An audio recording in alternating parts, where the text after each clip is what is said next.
Na mtazamaji, nikushukuru sana kwa kuendelea kubakia nami katika kipindi hiki cha Amka Tumsifu Mungu. Na Mungu ametupa neema tena tumerejea, lakini hapa tumerejea na mchungaji Boniface Steven kutoka kanisa la EAGT Bujora. Na mchungaji huyu tumekuwa naye pia kwa wiki iliyopita, na tumeendelea naye na mada yetu ya maombezi. Kulikuwa na kipengele ambacho mchungaji alikuwa anaendelea nacho na bado tunaendelea kukiweka sawa. Nikushukuru wewe uliendelea kuungana nami tangu wiki iliyopita, na sasa tunaendelea na somo letu hili, na wewe ambaye unaendelea kuungana nami wakati huu na muda huu ambapo pengine ni wakati mzuri kabisa kwa ajili ya kuweza kujifunza neno la Mungu. Hapa unaweza ukachangia mchango wako wa mawazo, swali, kama kutakuwa na chochote ambacho utahitaji kujifunza zaidi, kupitia namba za simu zinazoonekana hapo kwenye TV yako. Na namba hizi ni 0655 77 07 96, 0655 77 07 96. Unaweza ukatuma mchango wako wa mawazo hapo kama kutakuwa na chochote ambacho unahitaji kujifunza katika mada hii ya maombezi.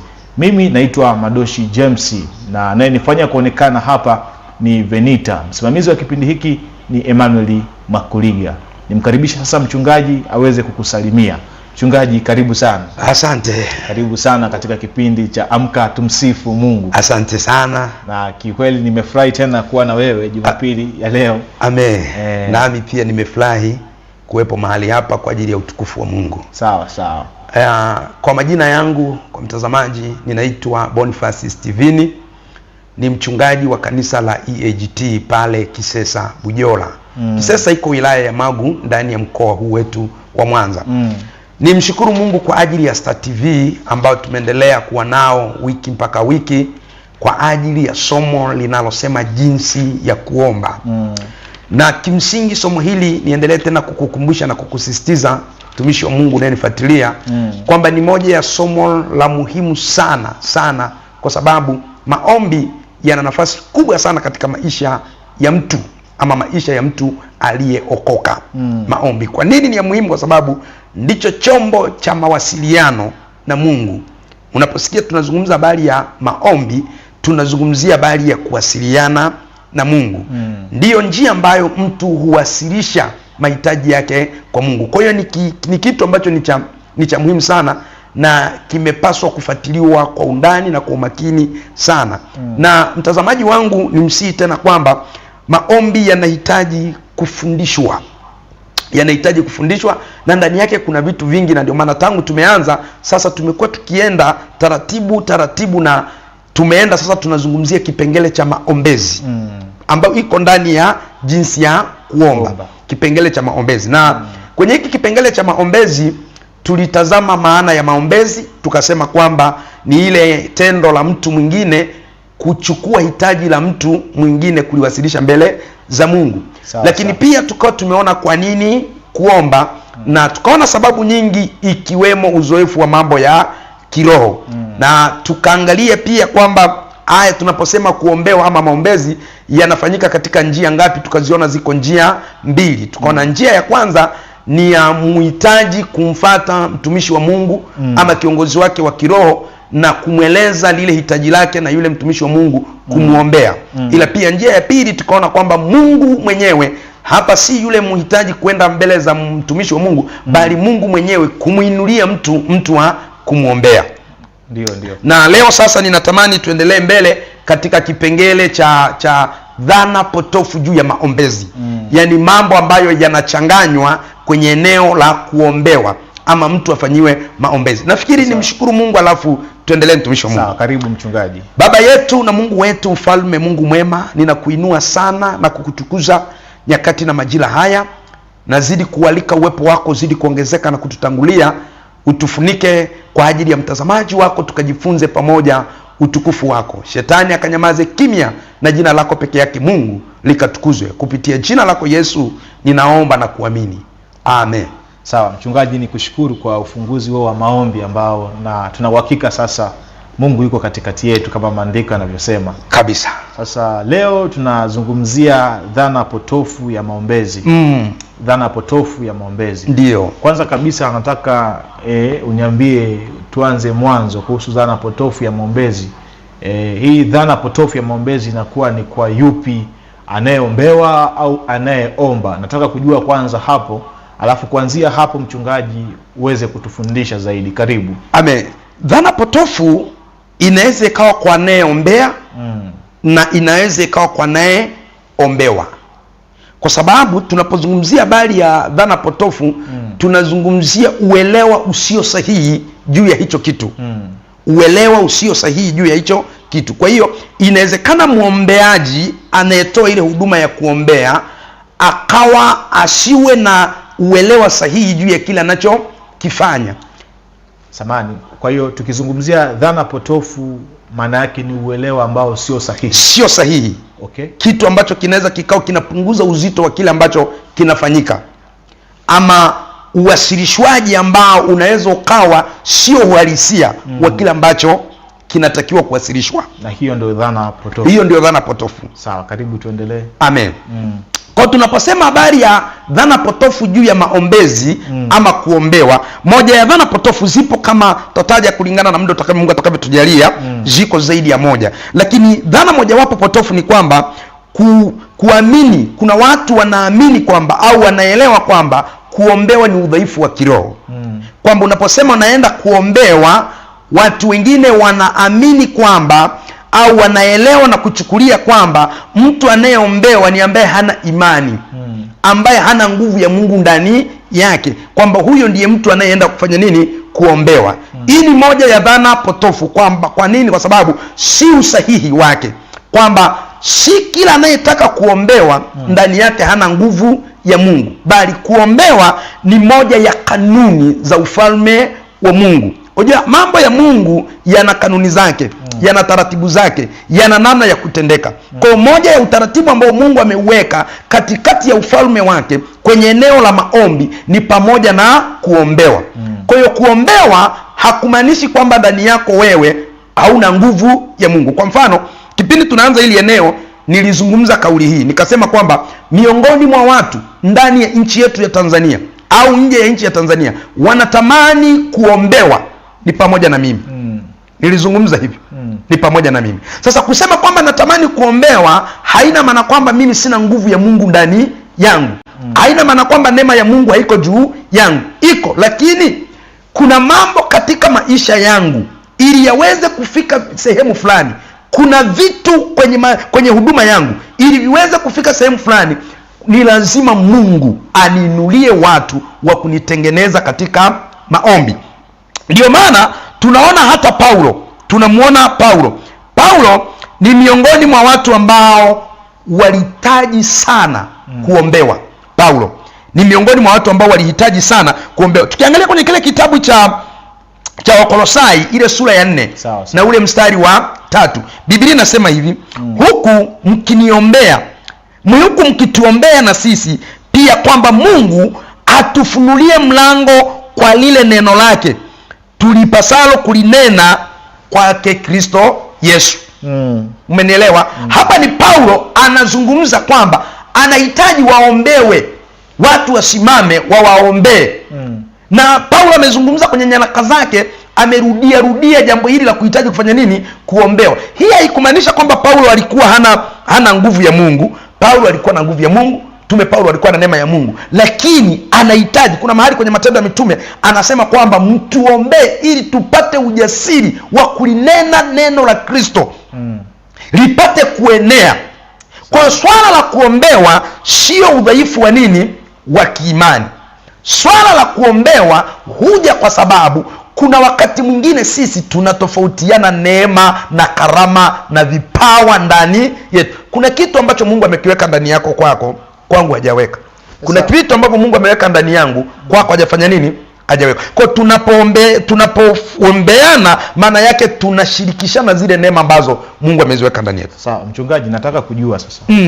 Kuna wapo ambao kimsingi wanaombewa kwa sababu ya udhaifu. kwamba pengine hawajui kuomba. Lakini umetuongezea kitu hiki kwamba kuombewa sio udhaifu.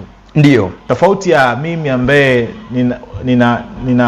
ninaambiwa na wewe mchungaji kwamba kuombewa sio udhaifu, na wewe umetuambia ni mtu ambaye unatamani kuombewa. Tofauti yako wewe sasa unayetamani kuombewa kwa sababu unajua kwamba kuna hatua lazima ufike bila kwa kuombewa. Nataka kujua tofauti ya wewe na ambaye anaombewa kwa udhaifu utakuwa ni upi sana, kwa sababu sasa kama unasema hivyo nakuja kugundua kwamba hakuna utofauti wowote kati ya mwenye udhaifu ambaye hajui kuomba na wewe ambaye unajua kuomba kwa kuombewa. Sasa ni vizuri tukatofautisha vizuri, mtumishi wa Mungu. Ndio nataka hiyo tofauti. Tunapozungumzia habari ya udhaifu ni vizuri ukaelewa. Watu wanachanganya hapo pia wengi. Udhaifu ni tofauti na ukomavu wa mambo ya kiroho. Unanielewa? Kuna mtu anaweza kaombewa, si kwamba ni dhaifu katika nguvu ya Mungu, ila ni dhaifu katika mambo ya ukomavu wa nini? Wa kiroho. Bado ni mchanga. Kuna level, kuna viwango fulani vya mambo ya Mungu hajafikia. Kutokufikia viwango vya Mungu kwenye maeneo fulani haimaanishi kwamba ndo kipimo cha nguvu ya Mungu ndani ya mtu. Kuwa na uzoefu wa mambo ya kiroho haimaanishi kwamba ndiyo kipimo cha nguvu ya Mungu ndani ya mtu. Mtu anaweza kawa ni mchanga bado kwenye neno, anaweza kawa ni mchanga bado kwenye uwezo wa kuomba muda mrefu, anaweza kawa ni mchanga bado katika habari ya ujazo wa Roho Mtakatifu, lakini ndani yake iko nguvu ya Mungu. Kwa hiyo sio udhaifu. Sio udhaifu. Okay. Sio udhaifu. Ndani yake kuna nguvu ya nini? Ya Mungu.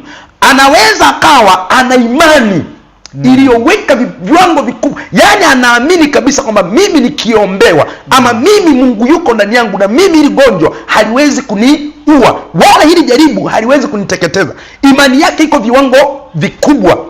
Unanielewa? Lakini bado akahitaji kufanya nini? Kuombewa. Kwa kuombewa ni udhaifu ninaozungumzia.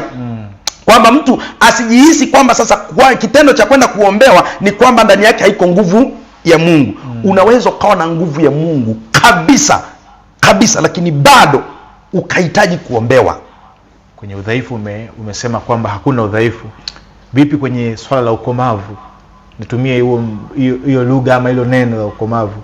Naweza nikasema kwamba naenda kuombewa lakini ndani yangu ni mkomavu. Ndio. Kwamba ni mkomavu kwenye mambo ya kiroho. Sasa tofauti ya mimi ambaye nimekomaa na ambaye hajakomaa kwenye kuombewa, yani inakuwa iko wapi sasa? Sasa ni vizuri tukaelewa hapo. Tunapozungumzia habari ya ukomavu wa mambo ya Mungu, ni vizuri ukaelewa kwamba mambo ya Mungu hayana kikomo cha ukuaji. Kwamba mimi leo hii niseme kwamba nimesha komaa, nimefika to the last extent, kwamba nimefika kiwango cha mwisho. Mambo ya Mungu kwa mwanadamu, ndio maana Paulo anasema, anaweka tahadhari kwamba wewe udhaniaye unajua, hujui kitu. Unanielewa vizuri? Na hiyo ndio kanuni ambayo inaweza kukufanya kukua kiroho kila siku. Na hiyo ndio kanuni inaweza kufanya mtumishi wa Mungu, nguvu ya Mungu ikakaa ndani yako siku zote. Yaani ukijielewa kwamba mimi ndani yangu bado nahitaji kukua. Na kama bado nahitaji kukua, basi bado nahitaji ushirika wa watu wengine. Kwa sababu tunaposema kwamba kuombewa, maana yake kuhitaji ushirika wa watu wengine. Tunaposema kuombewa, maana yake tunamaanisha hivi, kukubali utaratibu wa Mungu kwamba pia Mungu hutumia watu wengine kwa ajili yetu. Unanielewa? Sawa sawa. The moment siku mtumishi yoyote ukijifikiri kwamba umefika level ya mwisho, kwamba wewe hakuna mwingine wa kukufundisha, hakuna mwingine wa kujifunza kwake, hakuna mwingine wa kuweza kusema neno kwako, hakuna mwingine wa kuweza kukuombea, ndo the moment umeanguka kiroho.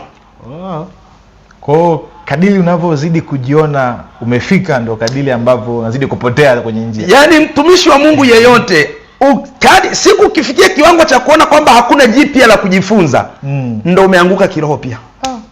Mtazamaji, nadhani sasa unanipata vyema, na mchungaji hapa anaendelea kutufundisha vizuri.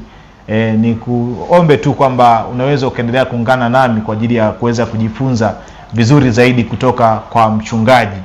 Na mchungaji, tuendelee sasa na kipengele twende point ya pili, ambayo ni kwenye hicho kipengele cha dhana potofu ya maombezi au kuombewa. Kipengele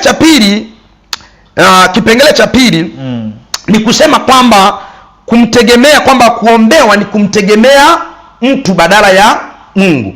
Hiyo ni dhana pia potofu ya watu kuamini kwamba, yani mtu anaposema kwamba naenda kuombewa, kwenye fikra za watu huwa kuna hali imejengeka kwamba kuombewa ni kumtegemea mtu badala ya nani? Ya Mungu. Ni vizuri watumishi wa Mungu wakaelewa kwamba muombeaji si Mungu. Muombeaji si Mungu, bali ni chombo kinachoweza kutumiwa na Mungu. Muombeaji sio Mungu, bali ni chombo ambacho Mungu anaweza kukitumia kwa ajili ya watu. Kwa hiyo kazi yake muombeaji pale hasimami kama kizuizi cha nini, cha mtu na Mungu. Hasimami kama kizuizi. Yeye anachokisimama pale, anasimama kama kiwakilishi chako wewe na Mungu. Na nimeeleza huko nyuma sababu zinazoweza kusababisha akafanya nini, akasimama. Aidha kutokana na uzoefu wake katika mambo ya kiroho, kutokana na neema ambayo Mungu ameweka ndani yake, kutokana na mafuta ya kimamlaka ambayo Mungu ameweka ndani yake. Unanielewa? Sasa hizo sababu zinaweza kuwa ni sababu ambazo zinampasa, ama Mungu ameziweka kwenye utaratibu wake, mtumishi huyo asimame kwa ajili ya kukuwakilisha wewe mbele za nani? Za Mungu. Lakini si kwamba muombeaji anasimama kwa badala ya Mungu, yeye anachukua nafasi ya Mungu. Watu hufikiri kwamba muombeaji anachukua nafasi ya Mungu wake. Kwa muombeaji ni chombo tu. Mungu bado anabaki kuwa Mungu na muombeaji ni mtu kama mimi. Mungu atabaki kuwa Mungu na muombeaji atabaki kuwa chombo kinachoweza kutumiwa na Mungu. Sawa. Tupeleke sasa katika hatua nyingine kama ipo. Point ya tatu, dhana ya tatu ambayo watu huleta kuchanganya kwenye habari ya maombezi, ni kufikiri kwamba muombeaji ndiye anayetoa nguvu za uponyaji ama za majibu. Kufikiri kwamba, yani kuna watu wanapoenda kwenye kuombewa, wao huwa wanaamini kwamba anayemuombea ndiye anayemponya. Anayemuombea ndiye aliye na nguvu ya kufanya nini? Ya kupona. Nguvu ya kujibiwa mtu, nguvu ya kutendewa mtu jambo lake lolote, haitoki ndani ya muombeaji, inatoka kwa Mungu. Chanzo cha nguvu ya mambo ya kiroho ni Mungu. Chanzo cha nguvu cha matendo makuu ya Mungu ni Mungu. Na ndio maana hapa muombeaji, mimi ninayeombea watu, sitakiwi kujifikiria wala kujitazama kwamba mimi ndiye ninayetoa nguvu ya kuwaponya watu. Ninatakiwa kuelewa kwamba mimi ni chombo cha Mungu, ambaye Mungu hupitisha nguvu yake kupitia mimi kuwaponya watu. Kwa hiyo nguvu ya kuponya ama ya kutenda jambo inatoka kwa nani?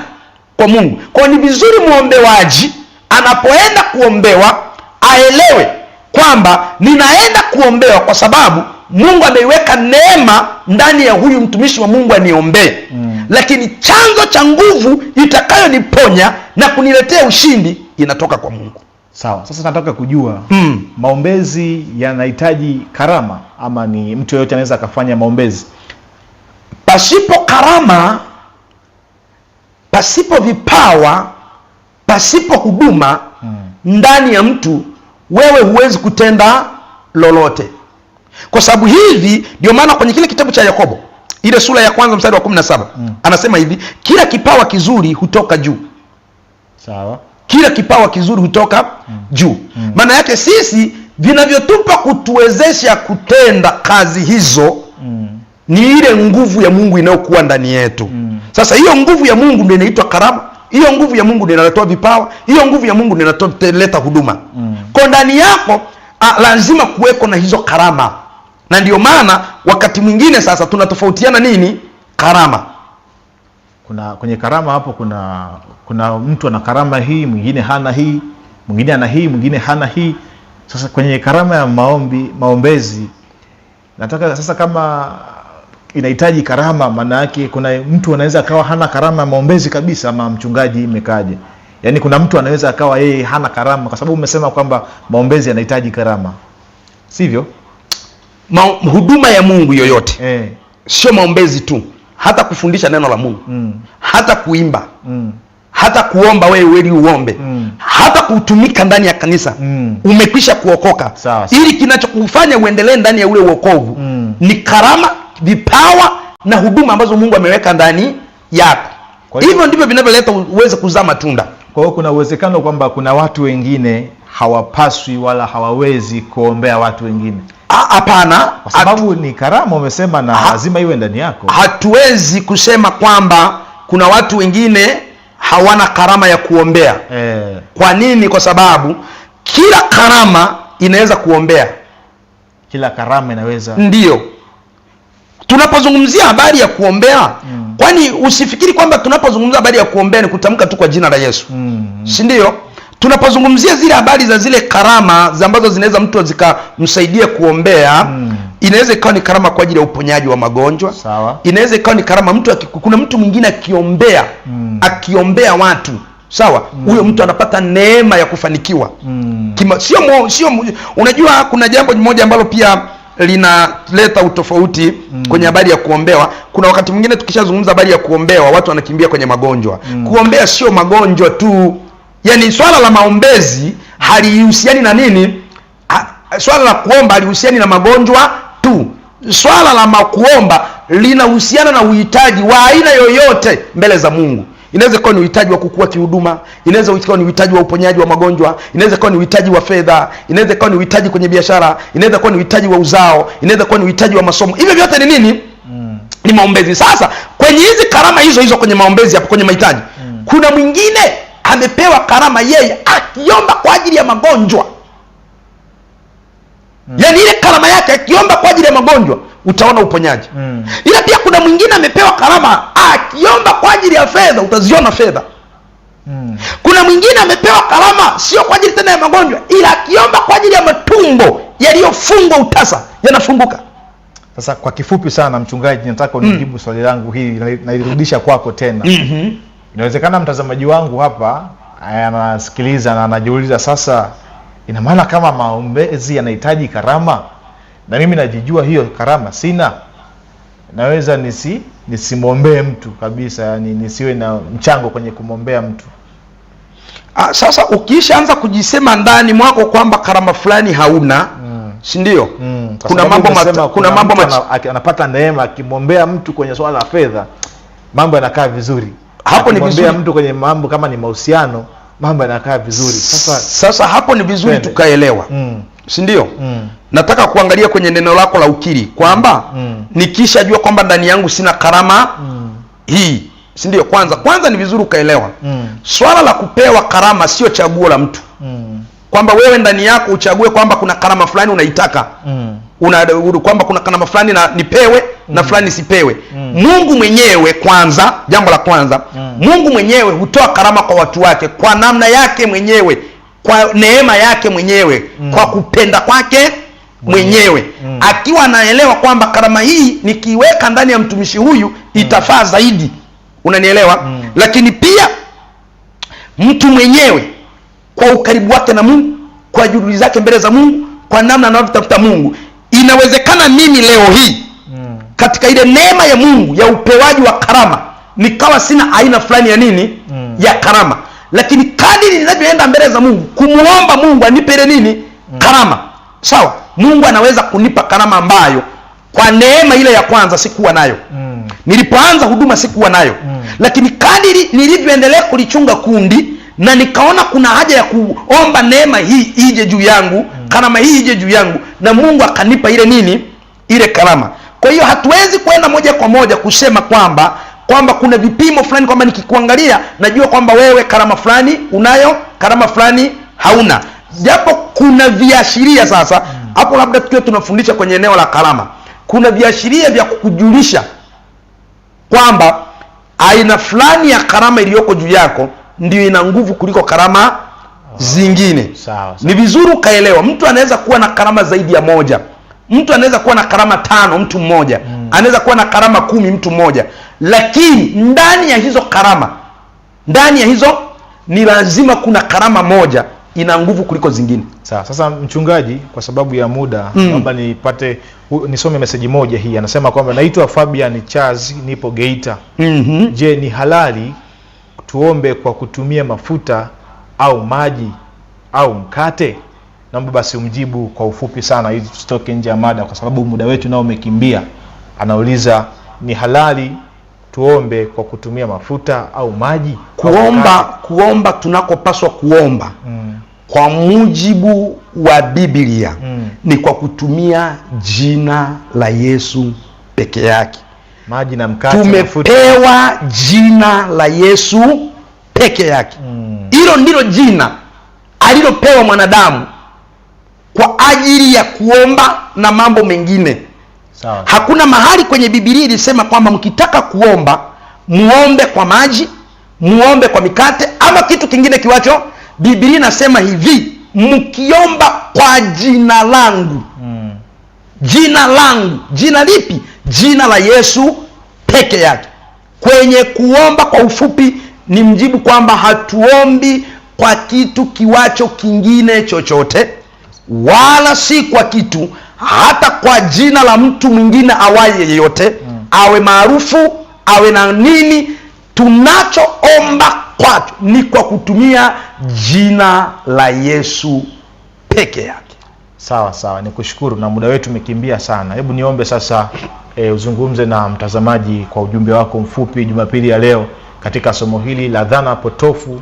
Somo ni jinsi ya kuomba katika kipengele hiki cha dhana potofu ya maombezi.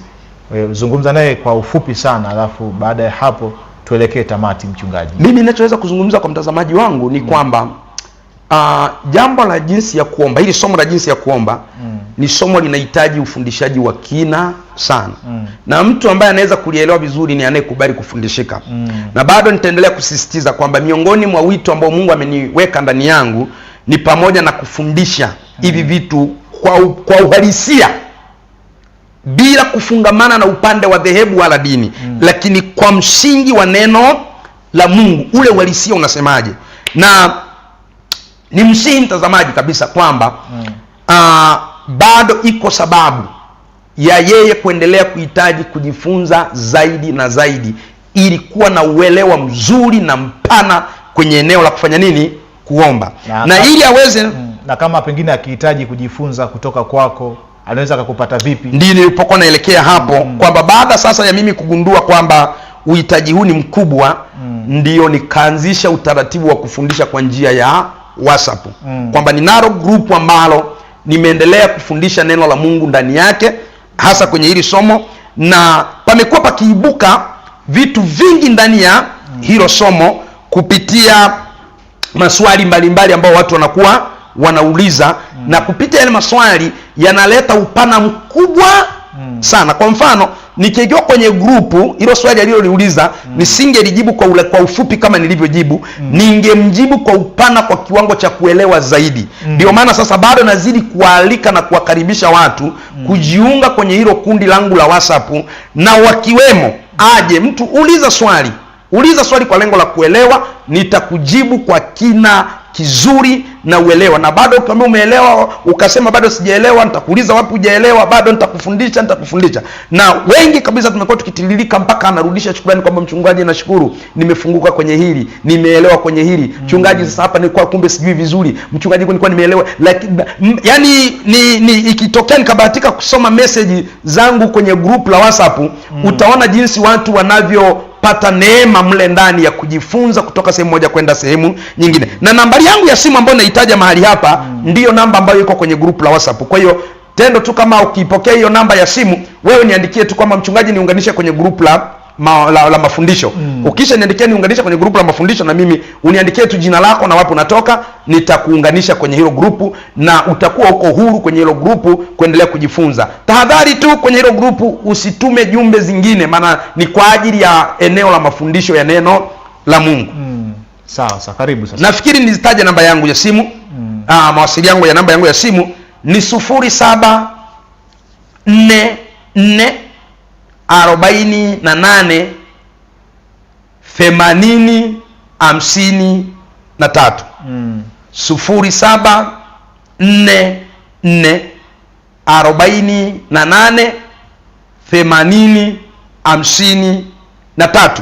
Lakini pia kwenye akaunti ya Facebook na TikTok utanikuta kwenye habari ya injili, ninafundisha kwa peji inayoenda na jina la Renovation Gospel TV. Renovation Gospel TV. Lakini kwenye habari ya mambo ya ndoa ninafundisha kwenye peji ambayo ina jina la Jukwaa la Ndoa ya Mungu. Ndoa ya Mungu. Ndoa ya Mungu. Sasa pale Ndoa ya Mungu, huko nafundisha mambo ya ndoa. Lakini huku kwenye WhatsApp ni kwa ajili ya mafundisho ya neno la Mungu tu. Sawa. Na mchungaji, sasa kuna huyu hapa anasema kwamba yeye anaongezea, naomba kuongezea hili. Majibu ya maombezi ya mtu hujibiwa kutokana na imani ya anayeombewa, kama Yesu alivyosema mhitaji mmoja kwamba nenda imani yako. Anasema kama Yesu alivyosema kwa mhitaji mmoja kwamba nenda imani yako imekuponya.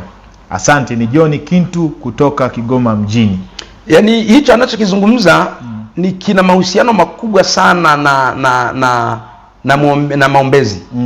Na anachangia mchango wake kwamba muombeaji imani yake ina sehemu kubwa sana katika kujibiwa. Na labda nimuongezee hapo, si tu muombeaji, hata wale wengine ndugu za yule muombeaji.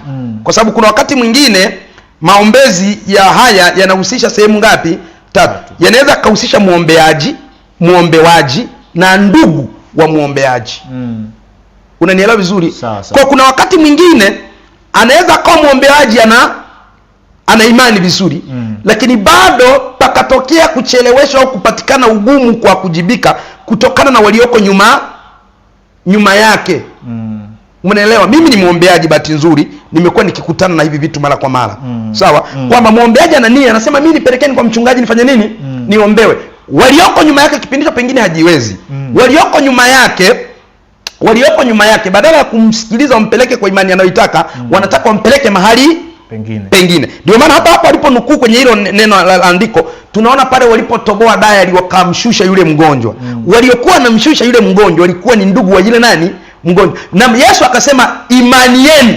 Kwa hiyo mtu anaponywa kupitia imani ya hawa. Vitu yani vinahusiana, inaweza isiwe ni moja kwa moja. Sawa. Sasa mchungaji, umetufundisha vingi juu ya dhana potofu ya maombezi. Sasa umemaliza kwenye hicho ulichokuwa umekiandaa, ama unaweza kutumia dakika zisizopungua ama zisizozidi dakika kama 4 hivi kwa ajili ya kuweka mambo sawa? Kulikuwa bado kuna kipengele kingine. Kulikuwa kwamba kuna kipengele kingine cha dhana potofu ya maombezi au kuombewa. Kuna kipengele kingine cha watu kuamini kwamba ukiombewa majibu yanapatikana hapo hapo. Yaani majibu ni haraka haraka. Yaani moja ya jambo ambalo linafanya watu wengi wanaenda kwenye kuombewa, yaani wao wanaamini kwamba nikikuwekea tu mikono kwenye kukuombea, hapo unatakiwa ufanye nini? Upone. Na ndio maana kuna mwingine ukimwombea akatoka akarudi ukasema amina, akarudi pale bado anasikia maumivu, moyoni mwake anaanza kujenga picha kwamba hajapona. Moyoni mwake anaanza kujenga picha kwamba pengine muombeaji aliyemwombea hana nguvu ya Mungu. Ni vizuri watu wakaelewa kwamba kuombewa hakuna maana kwamba sasa ndo kupokea majibu hapo hapo. Umenielewa? Hakuna maana kwamba ndo kupokea majibu ya haraka. Kuombewa, swala la kujibiwa na swala la kuombewa ni vitu viwili tofauti. Swala la kujibiwa ni swala la Mungu. Hilo linahusiana na nani? Mungu mwenyewe, kwa wakati wake, kwa majira yake, kwa nafasi yake, kwa kupenda kwake anamjibu mtu. Wewe huingilia hapo. Yaani mimi ukija kwamba unaumwa, jukumu nililopewa na Mungu ni kukuombea kupona. Mimi si mponyaji. Anayeponya ni nani? Ni Mungu. Mimi nazidi kumuomba rehema. Kumuomba rehema za kuponya wewe. Ni vizuri ukaelewa kuna neno rehema. Rehema ni kuomba nafasi ya upendeleo. Ni kuomba nafasi ya msaada. Ni kuomba kupewa kitu hata kabla wakati ulikuja fanya nini? Hujafika. Ndio rehema. Kwamba namuombea Mungu, mrehemu mtu huyu umponye. Umenielewa? Yaani kuna wakati mwingine pengine alikuwa hajafika kwenye viwango vya kutendewa lile jambo. Wakati mwingine hana stahili za kutendewa, lakini kwa rehema za Mwenyezi Mungu, kwa huruma za Mwenyezi Mungu, Mungu anafanya nini? Anamponya. Kwa hiyo kuna watu wanaamini kwamba kuombewa ni kupona kwa haraka. Mchungaji, umezungumzia swala la rehema. Unaweza ukanisaidia kwa dakika chache sana? Sitaki liwe somo. Sawa. Lakini nataka, kwa sababu kuna muda mfupi hapa. Tofauti wa rehema na neema. Utofauti wa rehema na neema. Neema ni kitu kinachotoka kwa Mungu kuja kwa mtu pasipo juhudi za huyo mtu. Neema. Kumbe neema haihitaji juhudi za mtu. Kama kuna mtu anakuambia kwamba amepata neema kwa juhudi zake za kufunga na kuomba, huyo anapotea. Huyo labda kuna sehemu uelewa wa neema. Neema inatoka kwa Mungu yenyewe. Mungu mwenyewe kwa namna yake yeye kuja kwa mtu. Sawa. Rehema ni hitaji la mtu. Sawa? Ni ombi la mtu. Ni wasilisho la mtu kwa Mungu, kuomba kutendewa jambo ambalo kihalisia yeye alikuwa hana uwezo wa kulilipia gharama. Kwa mfano, umetenda nini? Dhambi. Unaenda kwenye toba. Kwa ndani ya ile toba unamwambia Mungu, naomba unirehemu. Maana yake unamwambia Mungu kwamba Mungu, ni ukweli dhambi hii niliyoitenda sina uwezo wa kulipa gharama yake. Ama dhambi hii niliyoitenda ilistahili adhabu juu yangu. Mungu, naomba tu nisamehe bila kuadhabu. Unanielewa? Bila kuniadhibu. Tuseme unarejea kwenye msalaba. Unarudi kuomba nini? Msaada tu, huruma za Mungu. Unajua kimsingi ukimkosea Mungu, Mungu akisema ulipe gharama ya kile ulichokikosea, hakuna anayeweza kustahili kulipa gharama. Sasa ni nini kinachotupa rehema? Mungu tu anaturehemu kwa huruma zake. Sasa ile rehema, ile kurehemiwa kwa huruma za Mungu na msaada tu wa Mungu na mapenzi na upendo wa Mungu kwetu, hiyo ndio inaitwa nini? Rehema. Huruma za Mwenyezi Mungu, upendo wa Mwenyezi Mungu kwetu, pasipo sisi kwamba tuna uwezo wa kulipia hiyo gharama ya upendo wake au hiyo gharama ya huruma zake kwetu. Hiyo ndio nini? Rehema. Sawa, nimekuelewa vyema mchungaji. Na sasa mtazamaji wa Star TV, nikushukuru sana kwa kuendelea kuwa nami. Mimi nimekuwa hapa na mchungaji Boniface Steven. Huyu ni mchungaji wa kanisa la EAGT lililopo Bujora Kisesa, na mchungaji ameendelea kutufundisha juu ya somo la jinsi ya kuomba, na leo tulikuwa tuna kipengele hiki cha dhana potofu ya maombezi, na mchungaji ametufundisha hapa. Lakini kwako wewe ambaye unatamani kujifunza zaidi, ni kwamba somo hili unaweza ukalipata YouTube kwa kuandika tu Amka Tumsifu Mungu ama Tumsifu Mungu.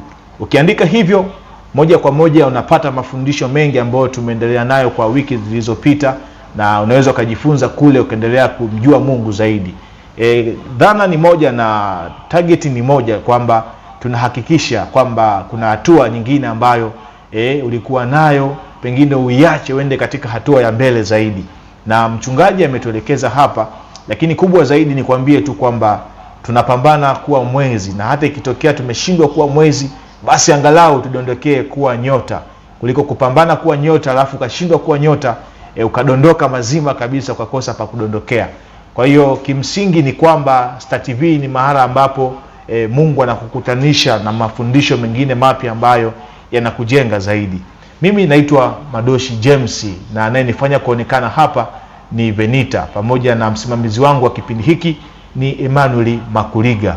Kwa hiyo nikuombe tuendelee kuungana katika kipindi hiki, na tunaenda mapumziko mafupi, na mchungaji tayari amekwisha kutaja mawasiliano yake. Ukihitaji kumpata ni wapi umpate, na unaweza ukajifunza zaidi katika kipindi hiki kwa kwenda kwenye mitandao ya kijamii kwa kuandika neno Tumsifu Mungu. Twende mapumziko mafupi, tutakaporejea tutakuwa na wageni wengine.